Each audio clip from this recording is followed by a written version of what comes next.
Robin hood का पीछा। इसलिए रॉबिन हुड और अन्य लोग फिन्सबरी फील्ड्स में तीरंदाजी रेंज से चले गए और बिना देर किए सीधे अपने घर की ओर चल पड़े। उनके लिए यह अच्छा ही हुआ कि उन्होंने ऐसा किया, क्योंकि वे अपने रास्ते पर 3 या 4 मील से ज्यादा नहीं गए थे जब राजा के रक्षकों में से 6 लोग भीड़ के बीच से गुजरे जो अभी भी रॉबिन और उसके आदमियों को पकड़ने और उन्हें बंदी बनाने के लिए तलाश कर रही थी। सच में राजा द्वारा अपना वादा तोड़ना एक गलत काम था, लेकिन ये सब हेरफोर्ड के बिशप के कारण हुआ, क्योंकि ऐसा हुआ। राजा के तीरंदाजी मैदान से चले जाने के बाद वह सीधे अपने मंत्रिमंडल में गया और उसके साथ हेरफोर्ड के बिशप और सर रॉबर्ट ली भी गए, लेकिन राजा ने इन दोनों से एक शब्द भी नहीं कहा, बल्कि अपने निचले होंठ चबाता रहा, क्योंकि जो कुछ हुआ था उससे उसका दिल अंदर से दुखी था। अंत में हेरफोर्ड के बिशप ने धीमी, दुखी आवाज में कहा, "ये बहुत दुखद बात है, महाराज, कि इस दुष्ट अपराधी को इस तरह से भागने दिया गया, क्योंकि उसे शेरवुड फॉरेस्ट में सुरक्षित और स्वस्थ वापस जाने दिया जाए, और वह राजा और राजा के आदमियों पर अपनी उंगलियां चटका सकता है।" इन शब्दों पर राजा ने अपनी आंखें उठाईं और बिशप की ओर गंभीरता से देखा। "क्या तुम ऐसा कहते हो?" उसने कहा। "अब मैं तुम्हें सही समय पर दिखाऊंगा कि तुम कितनी बड़ी गलती कर रहे हो, क्योंकि जब 40 दिन बीत जाएंगे तो मैं इस चोर डाकू को पकड़ लूंगा, चाहे मुझे उसे ढूंढने के लिए पूरे शेरवुड को ही क्यों न तहस नहस करना पड़े। क्या तुम सोचते हो कि इंग्लैंड के राजा के कानून को एक बेचारे बदमाश द्वारा इस तरह टाला जा सकता है, जिसके पास न तो दोस्त हैं और न ही पैसा?" तब बिशप ने अपनी नर्म, मधुर आवाज में पुनः कहा, "महामहिम, मेरी हिम्मत को माफ करें और विश्वास करें कि मेरे दिल में इंग्लैंड की भलाई और महामहिम की इच्छाओं के अलावा कुछ नहीं है, लेकिन इससे क्या फर्क पड़ता है कि मेरे दयालु स्वामी ने शेरवुड के हर पेड़ को जड़ से उखाड़ दिया। क्या रॉबिन हुड के छिपने के लिए कोई और जगह नहीं है? कैनॉक चेस शेरवुड से दूर नहीं है, और ओडेन का महान जंगल कैनॉक चेस से दूर नहीं है। इनके अलावा नॉटिंघम और डर्बी, लिंकन और यॉर्क में कई अन्य वुडलैंड्स हैं, जिनमें से किसी के बीच में महामहिम रॉबिन हुड को पकड़ने के बारे में सोच सकते हैं, जैसे कि एक छतरी की धूल और टूटी हुई चीजों के बीच एक चूहे पर उंगली रखना। नहीं, मेरे दयालु स्वामी, अगर वह एक बार जंगल में पैर रखता है तो वह हमेशा के लिए कानून के हाथों खो जाता है। ये कहते हुए राजा ने झुंझलाहट के साथ अपने बगल की मेज पर अपनी उंगलियां थपथपाईं। "आप मुझसे क्या करवाना चाहते हैं, बिशप?" उसने कहा। "क्या आपने नहीं सुना कि मैंने रानी से वचन लिया था? आपकी बातें मृत अंगारों पर धौंकनी से निकलने वाली हवा की तरह बंजर हैं।" चालाक बिशप ने कहा, "मेरे लिए ये दूर की बात है कि मैं महारानी जैसे स्पष्ट दृष्टि वाले व्यक्ति को रास्ता दिखाऊं, लेकिन अगर मैं इंग्लैंड का राजा होता तो मैं इस मामले को इस तरह से देखता। मैंने अपनी महारानी से वादा किया है, मान लीजिए कि 40 दिनों तक इंग्लैंड के सबसे चालाक बदमाश को आने जाने की आज़ादी होगी, लेकिन देखो, मैं इस अपराधी को अपनी मुट्ठी में पाता हूँ, तो क्या मैं इतनी जल्दी दिए गए वादे को मूर्खता से पकड़े रहूं? मान लीजिए कि मैंने महारानी की आज्ञा का पालन करने का वादा किया था, जिस पर उन्होंने मुझे खुद को मार डालने का आदेश दिया, तो क्या मुझे अपनी आंखें बंद करके अपनी तलवार पर अंधाधुंध दौड़ना चाहिए? इस तरह मैं अपने मन में तर्क करता। इसके अलावा मैं अपने आप से कहता, एक महिला राज्य सरकार से संबंधित महान चीजों के बारे में कुछ नहीं जानती, और इसी तरह मैं जानता हूँ कि एक महिला हमेशा किसी चीज को पसंद करने के लिए प्रवृत्त होती है, जैसे वह सड़क के किनारे से एक डेज़ी तोड़ती है और फिर जब उसका स्वाद चला जाता है तो उसे फेंक देती है। इसलिए भले ही उसे इस अपराधी से लगाव हो गया हो, लेकिन ये जल्द ही खत्म हो जाएगा और भुला दिया जाएगा। जहाँ तक मेरा सवाल है, मैं पूरे इंग्लैंड के सबसे बड़े खलनायक को अपनी मुट्ठी में कर चुका हूँ, तो क्या मैं अपना हाथ खोलकर उसे अपनी उंगलियों के बीच से फिसल जाने दूं? ऐसा ही, महाराज, मैं अपने आप से कहूँगा, अगर मैं इंग्लैंड का राजा होता। इस तरह बिशप ने बात की और राजा ने उसकी बुरी सलाह पर ध्यान दिया। जब तक कि थोड़ी देर बाद वह सर रॉबर्ट ली की ओर मुड़ा और उसे रॉबिन हुड और उसके 3 आदमियों को बंदी बनाने के लिए गार्ड के 6 यौमन भेजने का आदेश दिया। अब सर रॉबर्ट ली एक सज्जन और महान शूरवीर थे, और उन्हें राजा को अपना वादा तोड़ते देखकर दिल से दुख हुआ। फिर भी उन्होंने कुछ नहीं कहा, क्योंकि उन्होंने देखा कि राजा रॉबिनहुड के खिलाफ कितना कटु था। लेकिन उन्होंने तुरंत गार्ड के यौमन को नहीं भेजा, बल्कि पहले रानी के पास गए और उन्हें सारी बातें बताईं और उन्हें रॉबिन के खतरे के बारे में संदेश भेजने को कहा। यह उन्होंने रॉबिनहुड की भलाई के लिए नहीं किया, बल्कि इसलिए किया क्योंकि वह अपने स्वामी के सम्मान को बचाना चाहते थे। इस प्रकार जब थोड़ी देर बाद गार्ड के यौमन तीरंदाजी के मैदान में गए तो उन्हें रॉबिन और अन्य नहीं मिले और इसलिए उस मेले में कोई केक नहीं मिला। दोपहर का समय लगभग बीत चुका था जब रॉबिनहुड, लिटिल जॉन, विल और एलन अपने घर की ओर चल पड़े, पीले रंग की तिरछी रोशनी में खुशी से आगे बढ़ते हुए, जो सूरज के आसमान में डूबने के साथ ही गुलाबी लाल रंग में बदल गई। छायाएं लंबी होती गईं और आखिरकार मधुर गोधूली के धूसरपन में विलीन हो गईं। धूल भरा राजमार्ग पूरी तरह से सफेद था, जो अंधेरे हेजरों के बीच में था, और इसके साथ चार साथी चार छायाओं की तरह चल रहे थे। उनके पैरों की थपकी जोर से सुनाई दे रही थी, और जब वे बात कर रहे थे तो उनकी आवाज हवा के सन्नाटे पर स्पष्ट रूप से गूंज रही थी। बड़ा गोल चांद पूर्वी आकाश में बेदम तैर रहा था जब उन्होंने अपने सामने बानेट टाउन की टिमटिमाती रोशनी देखी, जो लंदन से लगभग 10 या 12 मील दूर थी। वे पथरीली गलियों से होते हुए नीचे उतरे और लटकती हुई छतों वाले आरामदायक घरों के पास से गुजरे, जिनके दरवाजों के सामने मधुर चांदनी में नगरवासी और कारीगर अपने परिवारों के साथ बैठे थे, और इस तरह आखिरकार गांव के दूसरी तरफ एक छोटी सी सराय में पहुंचे, जो गुलाब और लकड़ियों से छाया हुआ था। इस सराय के सामने रॉबिनहुड रुक गया, क्योंकि यह जगह उसे अच्छी लगी। उसने कहा, हम यहाँ अपनी सराय लेंगे और रात के लिए आराम करेंगे, क्योंकि हम लंदन शहर और हमारे राजा के क्रोध से बहुत दूर हैं। इसके अलावा अगर मैं गलत नहीं हूँ तो हम अंदर सुखद अनुभव करेंगे। तुम क्या कहते हो लड़कों?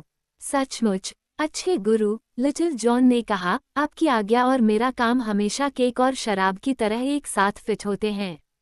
मुझे भी कहना है, हमें भी अंदर आने दो।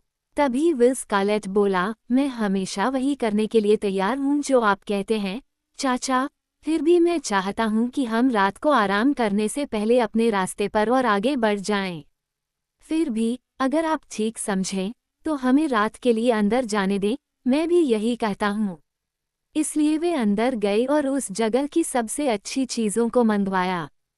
फिर उनके सामने एक बढ़िया दावत रखी गई, साथ में 2 मोटी बोतलें भी रखी गई। ये चीज़ें एक ऐसी मोटी और सुडौल लड़की ने परोसी जो पूरे देश में मिल सकती थी। इसलिए लिटिल जॉन, जो हमेशा एक सुंदर लड़की की तलाश में रहता था, तब भी जब खाने पीने की चीज़ें पास में होती थीं, अपनी बाहें फैलाए और उस पर अपनी आंखें टिकाए रखता। जब भी वो उसे अपनी ओर देखता तो मीठी मीठी पलकें झपकाता।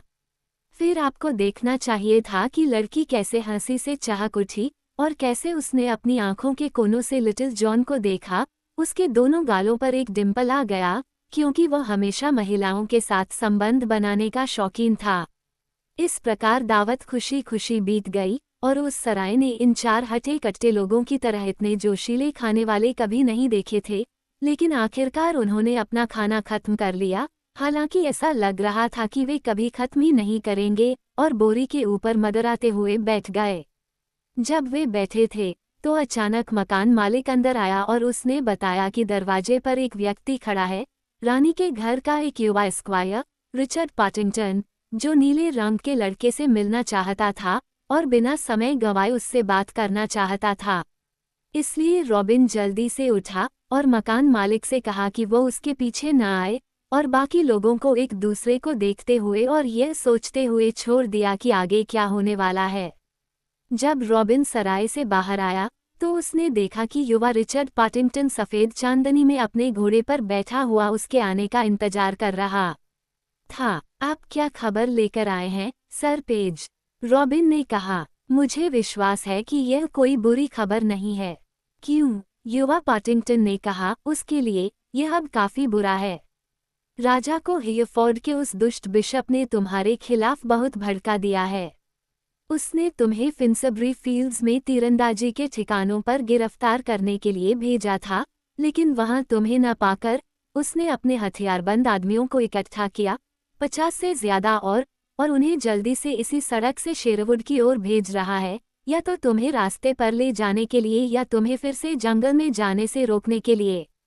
उसने हियरफोर्ड के बिशप को इन सभी आदमियों की कमान सौंपी है, और तुम जानते हो कि हियरफोर्ड के बिशप से तुम्हें क्या उम्मीद करनी है, कम सम्मान और लंबी रस्सी।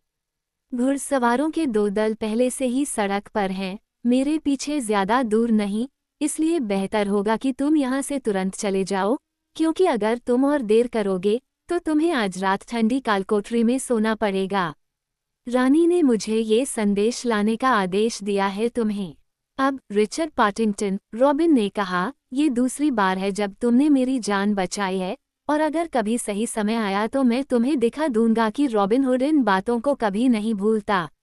जहाँ तक हेयरफोर्ड के बिशप की बात है, अगर मैं उसे फिर कभी शेरवुड के पास पकड़ लूंगा तो उसके साथ बुरा होने वाला है। तुम अच्छी रानी से कह सकते हो कि मैं बिना देर किए यहाँ से चला जाऊंगा और जमींदार को ये सोचने दूंगा कि हम सेंट एल्बन्स जा रहे हैं, लेकिन जब हम फिर से मुख्य सड़क पर होंगे तो मैं एक रास्ते से देश के बीच से जाऊंगा और अपने आदमियों को दूसरे रास्ते से भेजूंगा, ताकि अगर कोई राजा के हाथों में पड़ जाए तो बाकी शायद बच जाएं। हम घुमावदार रास्तों से जाएंगे और इस तरह मुझे उम्मीद है हम सुरक्षित शेरवुड पहुंच जाएंगे। और अब सर पेज, मैं तुम्हें विदा देता हूँ। अलविदा साहसी योमन, युवा पार्टिंगटन ने कहा, और तुम सुरक्षित रूप से अपने ठिकाने पर पहुंच जाओ। इसलिए दोनों ने एक दूसरे से हाथ मिलाया और लड़का अपने घोड़े का सिर मोड़कर लंदन की ओर वापस चला गया, जबकि रॉबिन एक बार फिर सराय में घुस गया। वहां उसने अपने आदमियों को चुपचाप बैठे हुए उसके आने का इंतजार करते हुए पाया। मकान मालिक भी वहां था, क्योंकि वह ये जानने के लिए उत्सुक था कि मास्टर पार्टिंगटन का नीले रंग के आदमी से क्या लेना देना है। उठो मेरे खुशमिजाज आदमियों, रॉबिन ने कहा, ये हमारे लिए कोई जगह नहीं है, क्योंकि वे हमारे पीछे हैं जिनके साथ हम खड़े रहेंगे, लेकिन यह एक बुरा मौका है कि हम उनके हाथों में पड़ जाएं। इसलिए हम एक बार फिर आगे बढ़ेंगे और हम इस रात को तब तक नहीं रुकेंगे जब तक हम सेंट एल्बन्स तक नहीं पहुंच जाते। इसके बाद उसने अपना पर्स निकाला, मकान मालिक को उसका हिसाब दिया और इस तरह वे सराय से चले गए। जब वे शहर के बाहर मुख्य सड़क पर पहुंचे तो रॉबिन ने रुककर उन्हें बताया कि युवा पार्टिंगटन और उसके बीच क्या क्या हुआ था और कैसे राजा के आदमी उनके पीछे पड़े थे। फिर उसने उनसे कहा कि यहाँ उन्हें अलग हो जाना चाहिए। वे तीनों पूर्व की ओर जाएंगे और वह पश्चिम की ओर, और इस तरह मुख्य सड़कों को पार करते हुए शेरवुड के लिए घुमावदार रास्तों से निकल जाएंगे। तो तुम चालाक बनो, रॉबिन हुड ने कहा, और जब तक तुम पूर्व की ओर नहीं पहुंच जाते तब तक उत्तर की ओर जाने वाली सड़कों से दूर रहो। और तुम विल स्कारलेट, दूसरों का नेतृत्व करो, क्योंकि तुम अपनी बुद्धि में चतुराई से काम लेते हो। फिर रॉबिन ने तीनों के गालों को चूमा और उन्होंने उसे चूमा, और इस तरह वे अलग हो गए। इसके कुछ समय बाद राजा के 20 या उससे ज्यादा आदमी बानेट टाउन में सराय के दरवाजे पर आए। यहाँ वे अपने घोड़ों से कूदे और जल्दी से उस जगह को घेर लिया। बैंड के नेता और 4 अन्य लोग उस कमरे में घुस गए जहाँ योमन थे, लेकिन उन्होंने पाया कि उनके पक्षी फिर से उड़ गए थे और राजा को दूसरी बार रोका गया था। मुझे लगा कि वे शरारती लोग हैं, मेजबान ने कहा, जब उसने सुना कि सैनिक किसकी तलाश कर रहे हैं। लेकिन मैंने सुना कि नीले कपड़े पहने बदमाश ने कहा कि वे सीधे सेंट एल्बन्स की ओर जाएंगे, इसलिए यदि तुम जल्दी करो तो शायद तुम उन्हें यहाँ और वहाँ के बीच मुख्य सड़क पर पकड़ सको। इस खबर के लिए दल के नेता ने मेरे मेजबान को दिल से धन्यवाद दिया और अपने आदमियों को बुलाकर सवार होकर फिर से चल पड़ा और एक बेकार की खोज में सेंट एल्बन्स की ओर सरपट दौड़ पड़ा। लिटिल जॉन और विल स्कारलेट और एलन ए डेल ने गार्नेट के पास राजमार्ग छोड़ दिया। वे बिना रुके पूर्व की ओर यात्रा करते रहे जब तक कि वे एसेक्स में चेम्सफोर्ड नहीं पहुंच गए। वहां से वे उत्तर की ओर मुड़ गए और कैम्ब्रिज और लिंकनशायर से होते हुए गैंसबोरो के अच्छे शहर में पहुंच गए। फिर पश्चिम और दक्षिण की ओर बढ़ते हुए वे आखिरकार शेरवुड फॉरेस्ट की उत्तरी सीमाओं पर पहुंच गए, बिना उस पूरे समय में राजा के आदमियों के एक भी दल से मिले। 8 दिन तक वे इस तरह यात्रा करते रहे जब तक वे सुरक्षित रूप से वुडलैंड्स तक नहीं पहुंच गए, लेकिन जब वे ग्रीनवुड ग्लेड में पहुंचे तो उन्होंने पाया कि रॉबिन अभी तक वापस नहीं आया था। रॉबिन अपने आदमियों की तरह वापस आने में उतना भाग्यशाली नहीं था, जैसा कि आप अभी सुनेंगे। महान उत्तरी सड़क को छोड़ने के बाद उसने अपना चेहरा पश्चिम की ओर मोड़ लिया और इस तरह आइलसबरी से होते हुए ऑक्सफोर्डशायर में वुडस्टॉक तक पहुंच गया। वहां से उसने अपने कदम उत्तर की ओर मोड़ लिए, वारविक टाउन के रास्ते से एक लंबी दूरी तय की, जब तक कि वह स्टैफोर्डशायर में डेडली तक नहीं पहुंच गया। उसे इतनी दूर तक यात्रा करने में 7 दिन लगे और फिर उसे लगा कि वह उत्तर की ओर काफी दूर पहुंच गया है, इसलिए वह पूर्व की ओर मुड़ गया, मुख्य सड़कों से बचता हुआ और उपमार्गों और घास वाली गलियों को चुनता हुआ। वह लिचफील्ड और एशबी डेला जूच के रास्ते से शेरवुड की ओर चला गया, जब तक कि वह स्टैंटन नामक जगह पर नहीं पहुंच गया। और अब रॉबिन का दिल जोर से हंसने लगा, क्योंकि उसे लगा कि उसका खतरा टल गया है और उसके नथुने जल्द ही एक बार फिर से वुडलैंड्स की मसालेदार हवा को सूंघेंगे। लेकिन कप और होंठ के बीच कई बार ऐसी चूक होती है, और इस रॉबिन को इसका पता लगाना था। क्योंकि यह इस प्रकार था, जब राजा के आदमियों ने सेंट एल्बन्स में खुद को नाकाम पाया, और यह कि रॉबिन और उसके आदमियों को न तो ऊपर पाया गया और न ही नीचे, तो उन्हें समझ में नहीं आया कि क्या करें। कुछ ही देर में घुड़सवारों का एक और दल आया, और फिर एक और, जब तक कि चांदनी से जगमगाती सभी सड़कें हथियारबंद आदमियों से भर नहीं गईं। आधी रात और भोर के बीच एक और दल शहर में आया, और उनके साथ हेयरफोर्ड का बिशप आया। जब उसने सुना कि रॉबिन हुड एक बार फिर जाल से बच निकला है, तो वो 1 मिनट भी नहीं रुका, बल्कि अपने दल को इकट्ठा करके वह तेजी से उत्तर की ओर बढ़ा और सेंट एल्बन्स में आए सभी सैनिकों को बिना देर किए उसका पीछा करने का आदेश दिया। चौथे दिन की शाम को वह नॉटिंघम टाउन पहुंचा, और वहां उसने अपने आदमियों को 6 या 7 के दलों में विभाजित किया और उन्हें पूरे देहात में भेज दिया। शेरवुड के पूर्व, दक्षिण और पश्चिम की ओर हर राजमार्ग और रास्ते को अवरुद्ध कर दिया। नॉटिंघम के शेरिफ ने भी अपने सभी लोगों को बुलाया और बिशप के साथ मिल गया, क्योंकि उसने देखा कि रॉबिन हुड को अपना पूरा हिसाब चुकाने का ये सबसे अच्छा मौका था। विल स्कारलेट और लिटिल जॉन और एलन डेल राजा के लोगों को पूर्व की ओर जाने से चूक गए थे, क्योंकि अगले ही दिन जब वे लाइन पार करके शेरवुड में दाखिल हुए थे, तो वे सड़कें बंद कर दी गई थीं, इसलिए अगर वे अपनी यात्रा में देरी करते तो वे निश्चित रूप से बिशप के हाथों में पड़ जाते।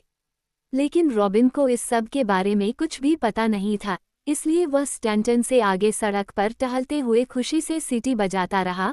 उसका दिल किसी भी चिंता से उतना ही मुक्त था जितना कि अंडे की जर्दी मकड़ी के जाले से। आखिरकार वह उस जगह पर पहुंचा जहां सड़क पर एक छोटी सी धारा एक उथली चादर की तरह फैली हुई थी, जो सुनहरी बजरी के बिस्तर पर झंझनाती और चमकती हुई बह रही थी।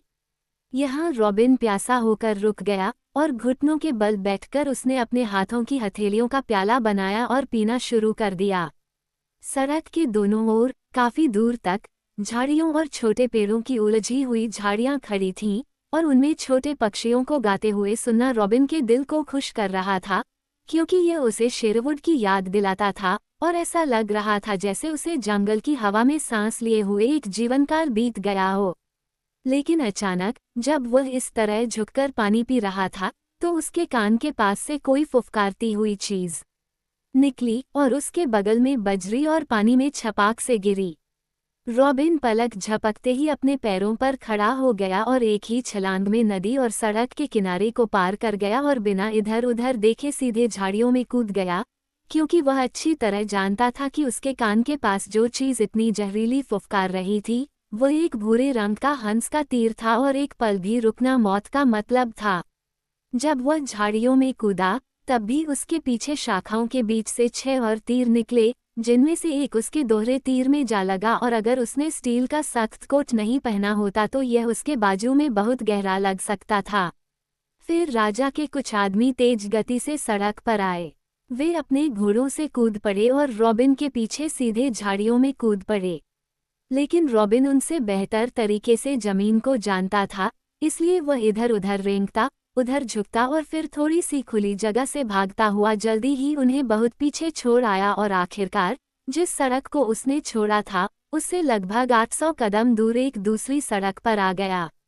यहाँ वह कुछ देर के लिए खड़ा रहा, दूर से 7 आदमियों की चीखें सुनता रहा, जो झाड़ियों में ऐसे दौड़ रहे थे जैसे शिकारी कुत्ते शिकार की गंध खो चुके हों। फिर अपनी बैट को कमर पर और कसते हुए वह तेजी से सड़क पर पूर्व की ओर और शेरवुड की ओर भागा। लेकिन रॉबिन उस दिशा में 3 फरलांग से ज्यादा नहीं गया था जब वह अचानक एक पहाड़ी की चोटी पर पहुंचा और उसने देखा कि राजा के आदमियों का एक और दल घाटी में सड़क के किनारे छाया में बैठा हुआ था। फिर वह एक पल भी नहीं रुका, लेकिन ये देखकर कि वे उसे देख नहीं पाए हैं, वह मुड़ा और वापस उसी जगह भाग गया जहां से वह आया था, ये जानते हुए कि उन लोगों से बचकर भागना बेहतर था जो अभी भी झाड़ियों में थे बजाय घाटी में उन लोगों की बाहों में भागने के।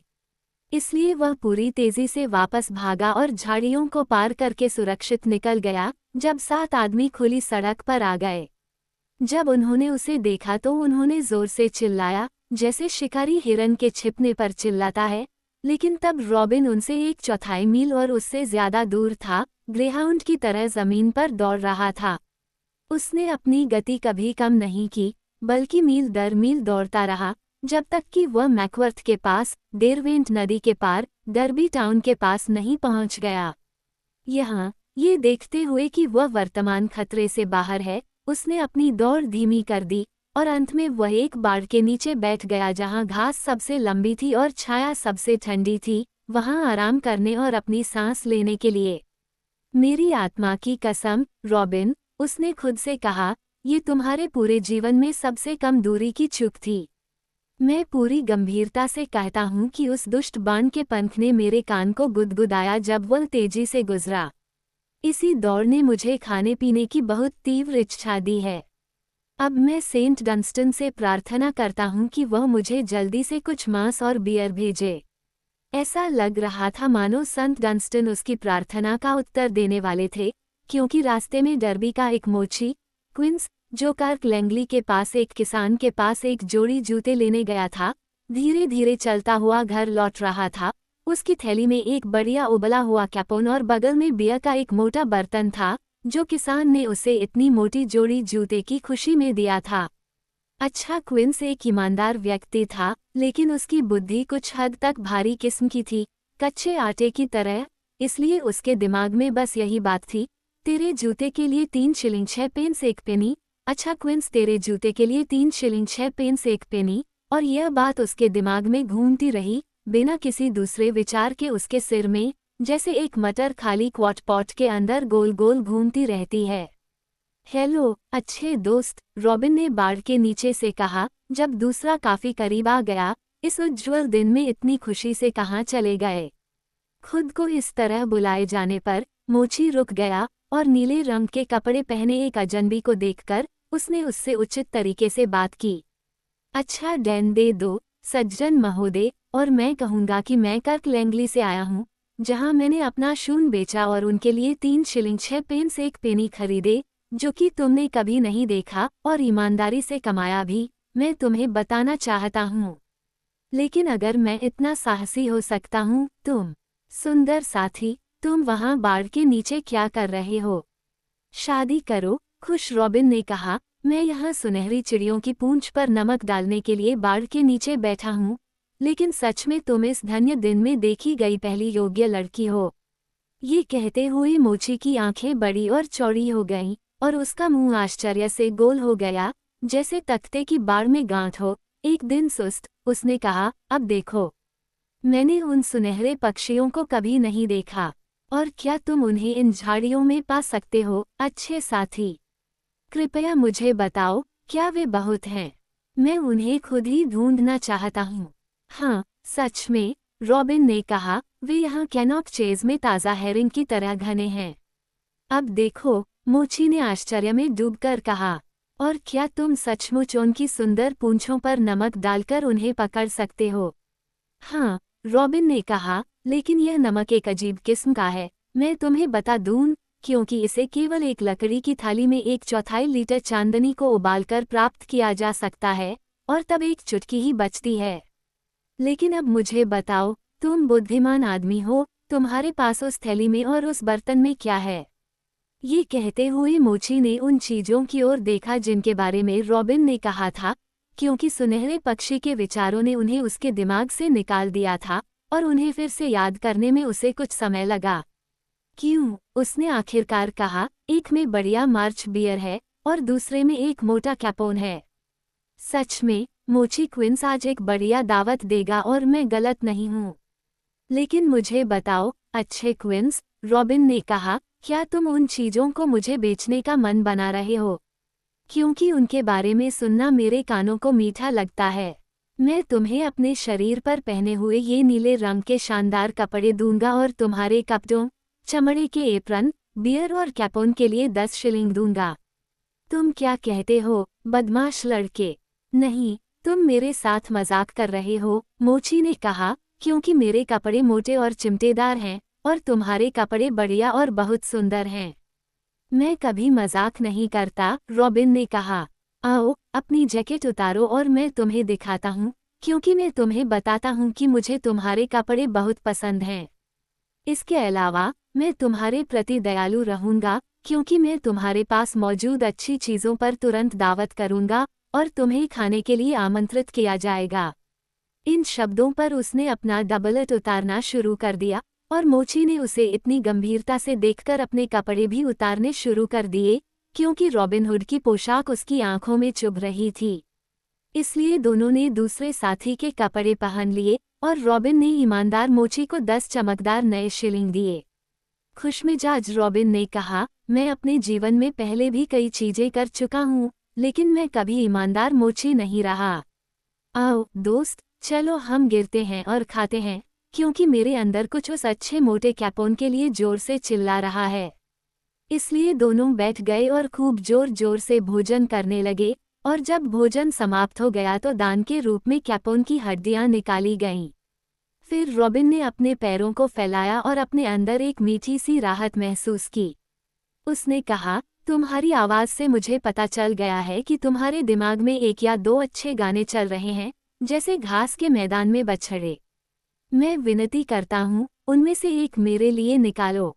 मोची ने कहा, मेरे पास 1-2 गीत हैं, बेचारे, बेचारे, लेकिन वे जैसे भी हैं, उनमें से किसी एक के यहाँ तुम्हारा स्वागत है। इसलिए, बियर का घूंट पीकर अपना गला गीला करते हुए उसने गाया, सभी खुशियों में से मुझे सबसे अच्छी खुशी यही लगती है। ये मेरे उछलते नान गाओ, और जो मेरी आत्मा को सबसे अधिक प्रभावित करता है, ये खनकता हुआ डिब्बा है। ओ, मैं अन्य सभी सुखों को त्याग दूंगा। ये मेरे उछलते नान गाओ। लेकिन इस मोटे मोची ने अपना गाना आगे नहीं बढ़ाया, क्योंकि अचानक 6 घुड़सवार उन पर टूट पड़े जहां वे बैठे थे, और ईमानदार कारीगर को बुरी तरह से पकड़ लिया, उसे घसीटकर खड़ा कर दिया, और ऐसा करते हुए वे उसके कपड़े लगभग नोचने लगे। हाँ, बैंड के नेता ने खुशी से भरी बड़ी आवाज में दहाड़ लगाई, क्या हमने आखिरकार तुम्हें पकड़ लिया, तुम नीले कपड़ों वाले बदमाश। अब संत ह्यूबर्ट का नाम धन्य हो, क्योंकि हम इस मिनट पहले की तुलना में 80 पाउंड अमीर हो गए हैं, क्योंकि हियरफोर्ड के अच्छे बिशप ने उस बैंड को इतने पाउंड देने का वादा किया है जो तुम्हें उसके पास लाएगा। ओहो, तुम चालाक बदमाश हो, तुम वाकई बहुत मासूम लग रहे हो। हम तुम्हें जानते हैं, तुम बूढ़े लोमड़ी, लेकिन तुम तुरंत अपने ब्रश को कटवाने के लिए हमारे साथ जाओ। इन शब्दों को सुनकर बेचारे मोची ने अपनी बड़ी नीली आंखों से, जो मरी हुई मछली की तरह गोल थीं, अपने चारों ओर देखा, जबकि उसका मुंह खुला का खुला रह गया, मानो उसने अपने सारे शब्द निगल लिए हों और इसलिए उसकी वाणी चली गई हो। रॉबिन भी हैरानी से देखता रहा, ठीक वैसे ही जैसे मोची अपनी जगह पर होता। मैं तो धिक्कार हूँ, उसने कहा।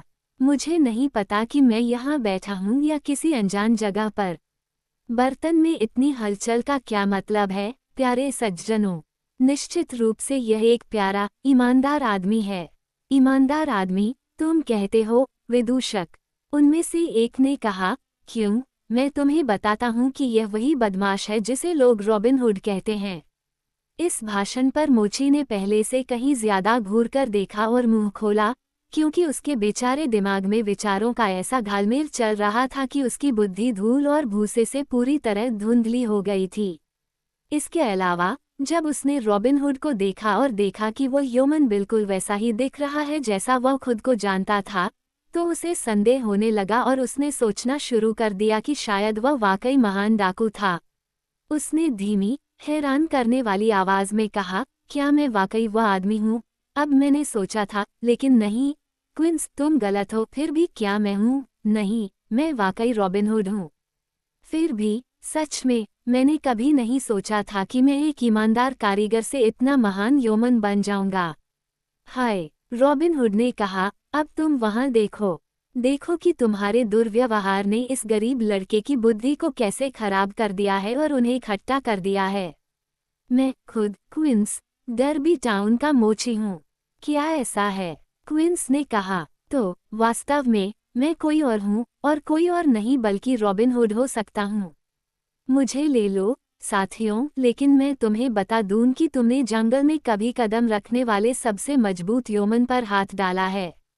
तुम पागलों की तरह व्यवहार करोगे, है न? बैंड के नेता ने कहा।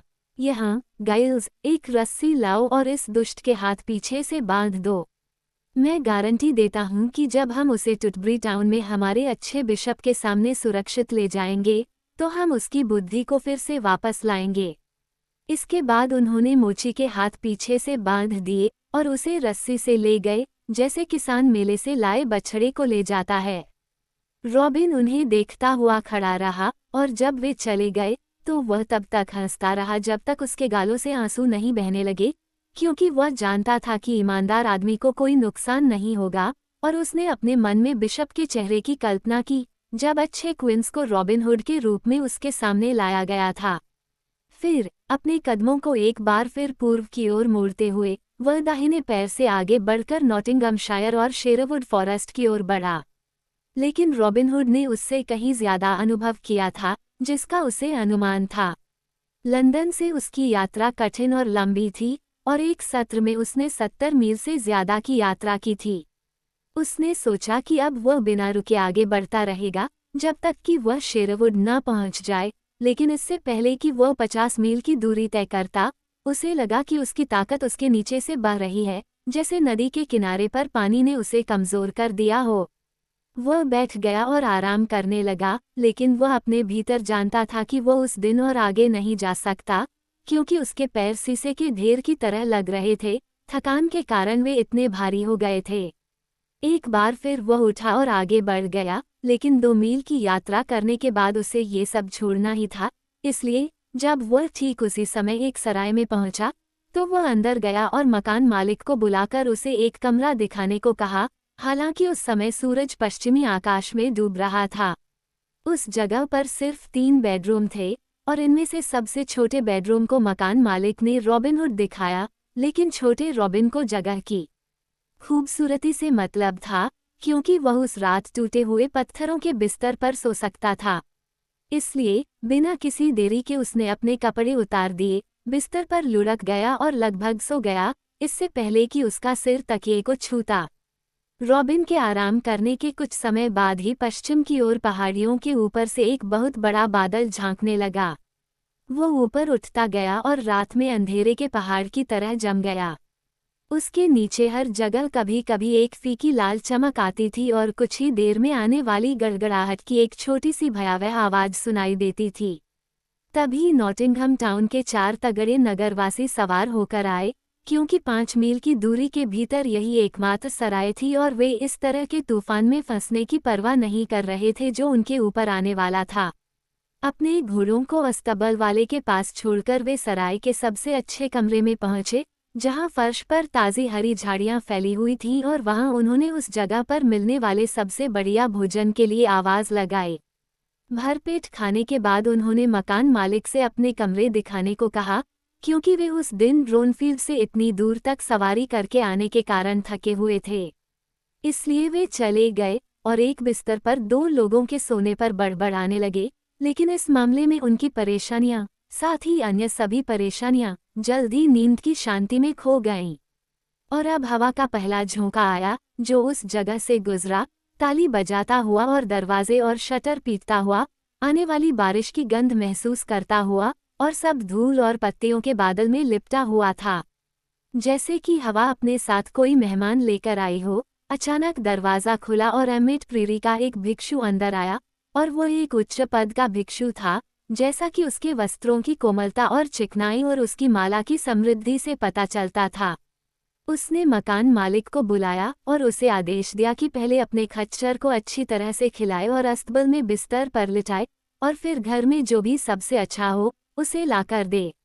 अतः शीघ्र ही उसके सामने मीठे मोटे पकौड़ों के साथ प्याज और त्रिपुंड का स्वादिष्ट स्टू परोसा गया, और उसी प्रकार मांसी का एक अच्छा मोटा बर्तन भी परोसा गया, और तुरंत ही पवित्र भिक्षु ने बड़े साहस और पूरे दिल से भोजन किया, जिससे कुछ ही समय में थाली के बीच में रस का एक छोटा सा तालाब ही बचा, जो अब भूखे चूहे के जीवन को बचाने के लिए पर्याप्त नहीं था। इस बीच तूफान थम गया। हवा का एक और झोंका तेजी से गुजरा, और उसके साथ बारिश की कुछ भारी बूंदें गिरी, जो कुछ ही देर में झरनों के रूप में नीचे गिरी, सैकड़ों छोटे हाथों की तरह खिड़कियों से टकराती हुई। बिजली की चमक ने हर बारिश की बूंद को रोशन कर दिया, और उनके साथ गरजने की आवाज़ें भी आईं, जो गड़गड़ाहट और टकराहट के साथ चली गईं, जैसे कि संत स्विथिन ऊपर खुरदरी जमीन पर पानी के बड़े बड़े पीपे लुढ़काने में व्यस्त हों। महिलाएं चीखने लगीं, और नल के कमरे में मौज मस्ती करने वाले लोगों ने उन्हें शांत करने के लिए अपनी बाहें उनकी कमर पर डाल दीं। अंत में पवित्र भिक्षु ने मकान मालिक को उसे अपना कमरा दिखाने के लिए कहा, लेकिन जब उसने सुना कि उसे एक मोची के साथ सोना है, तो वह पूरे इंग्लैंड में सबसे असंतुष्ट व्यक्ति था। फिर भी उसके पास सोने के लिए कुछ भी नहीं था, और उसे या तो यहीं सोना था या कहीं और नहीं, इसलिए अपनी मोमबत्ती लेकर वह दूर से आ रही गड़गड़ाहट की तरह बड़बड़ाते हुए चला गया। जब वह उस कमरे में पहुंचा जहां उसे सोना था, तो उसने रॉबिन के ऊपर रोशनी डाली और उसे सिर से पैर तक देखा। तब उसे और भी अच्छा लगा, क्योंकि एक खुरदुरे गंदे दाढ़ी वाले व्यक्ति के बजाय उसने एक ऐसा तरोताजा और साफ सुथरा लड़का देखा, जैसा कि रविवार के सप्ताह में मिल सकता है। इसलिए उसने अपने कपड़े उतारे, और वह भी बिस्तर में सिमट गया, जहां रॉबिन ने अपनी नींद में बड़बड़ाते हुए उसके लिए जगह बनाई। रॉबिन कई दिनों से ज्यादा गहरी नींद में था, मैं जानता हूँ, अन्यथा वह भिक्षु की तरह के किसी व्यक्ति के साथ इतनी शांति से कभी नहीं सो पाता। जहाँ तक भिक्षु का प्रश्न है, यदि उसे पता होता कि रॉबिन हुड कौन है, तो आप विश्वास कर सकते हैं कि वो उस आदमी के साथ सोने के साथ साथ एक अजगर के साथ भी सो जाता। इस तरह रात आराम से कट गई, लेकिन सुबह होते ही रॉबिन ने अपनी आंखें खोली और अपना सिर तकिए पर रख दिया। फिर वह कैसे मुंह खोले और कैसे घूरता रहा, क्योंकि उसके बगल में एक व्यक्ति पूरी तरह से मुंडा हुआ पड़ा था, इसलिए उसे पता चल गया कि यह कोई धार्मिक संप्रदाय का व्यक्ति होगा। उसने खुद को जोर से चुटकी काटी, लेकिन जब उसे लगा कि वह जाग रहा है, तो वह बिस्तर पर बैठ गया, जबकि दूसरा व्यक्ति शांति से सो रहा था, जैसे कि वह मिड प्रीरी में अपने घर पर सुरक्षित और स्वस्थ हो।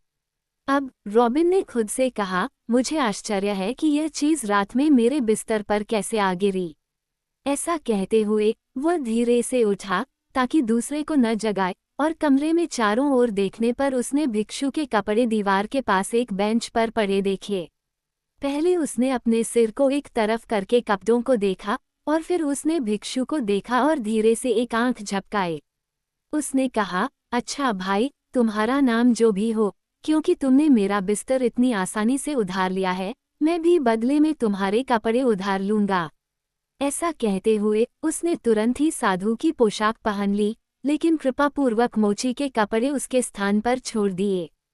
फिर वह सुबह की ताजगी में बाहर चला गया, और अस्तबल के आसपास खड़े अस्तबल वाले ने अपनी आंखें खोली, जैसे कि उसने अपने सामने एक हरा चूहा देखा हो, क्योंकि एम्मेट के भिक्षुओं जैसे लोग सुबह जल्दी उठने वाले नहीं होते। लेकिन उस आदमी ने अपने विचारों को दबा लिया और केवल रॉबिन से पूछा कि क्या वह चाहता है कि उसका खच्चर अस्तबल से लाया जाए। हाँ बेटा, रॉबिन ने कहा, हालांकि वह खच्चर के बारे में कुछ नहीं जानता था, और इसे जल्दी से बाहर लाओ, मैं विनती करता हूँ, क्योंकि मुझे देर हो चुकी है और मुझे दौड़ना है।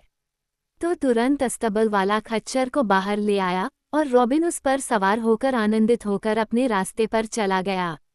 जहाँ तक पवित्र भिक्षु का सवाल है, जब वो उठा तो वह पूरी दुनिया के किसी भी व्यक्ति की तरह ही बहुत ही परेशान था, क्योंकि उसके आलीशान मुलायम वस्त्र गायब थे। उसी तरह उसका पर्स, जिसमें 10 सोने के पाउंड थे, और उसके पास पैच लगे कपड़े और चमड़े का एप्रन के अलावा कुछ नहीं बचा था। वो किसी भी आम आदमी की तरह गुस्से में था और कस्में खा रहा था, लेकिन चूंकि उसकी कस्में कुछ भी ठीक नहीं कर रही थीं और जमींदार उसकी मदद नहीं कर सकता था, और इसके अलावा उसे उसी सुबह व्यापार के काम से एम्मेट प्रीरी में जाना था, इसलिए उसे या तो मोची के कपड़े पहनने पड़े या नग्न अवस्था में सड़क पर चलना पड़ा।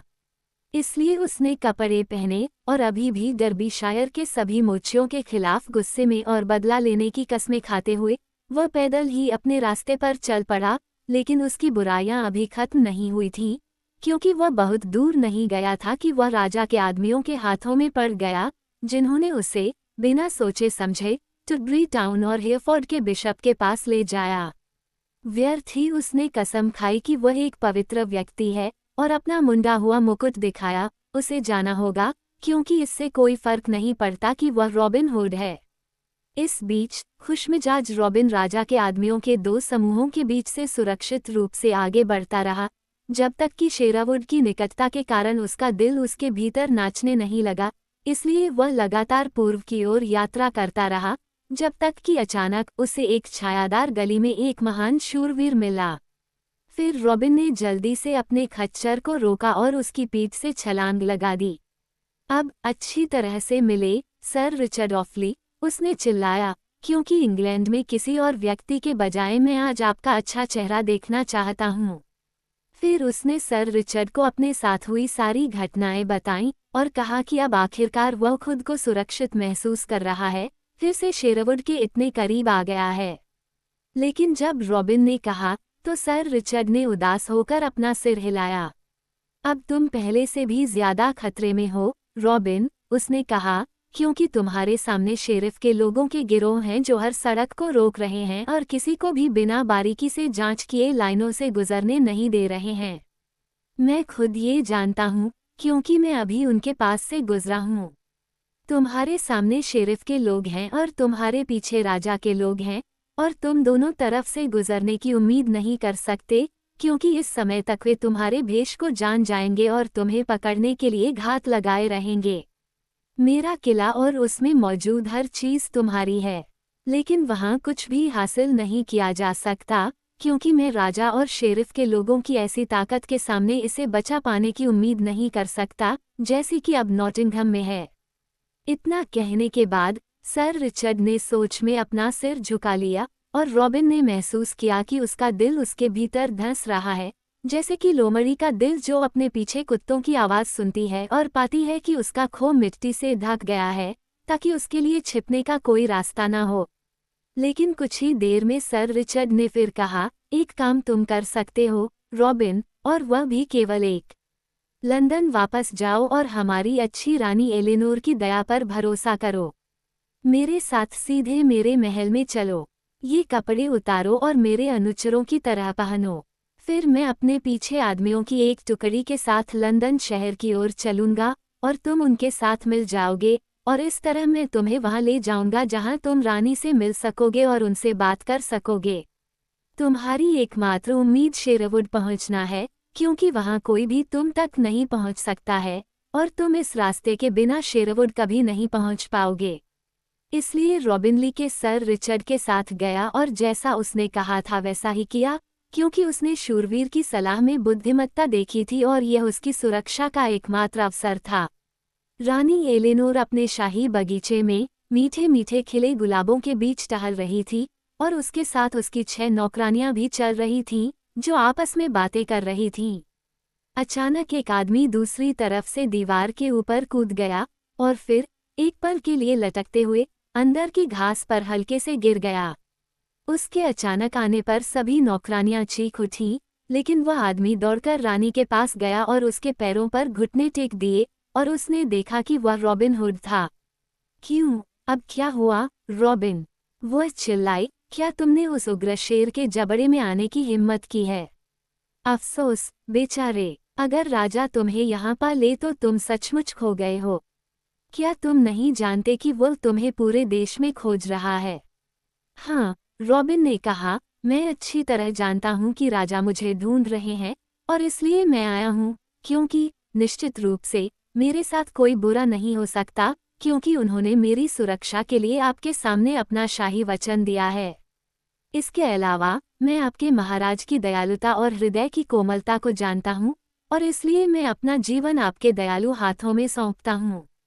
मैं तुम्हारा मतलब समझती हूँ, रॉबिन हुड, रानी ने कहा, और तुम मुझे बदनाम कर रहे हो, जैसा कि मैं जानती हूँ कि मैंने तुम्हारे साथ वैसा नहीं किया जैसा मुझे करना चाहिए था। मैं अच्छी तरह जानती हूँ कि तुम एक खतरे से इतने साहपूर्वक बचने के लिए एक खतरे में कूद पड़े होगे। एक बार फिर मैं तुम्हें अपनी सहायता का वादा करती हूँ, और तुम्हें सुरक्षित रूप से शेरवुड फॉरेस्ट में वापस भेजने के लिए मैं हर संभव प्रयास करूंगी। जब तक मैं वापस नहीं आ जाती, तुम यहीं रुको।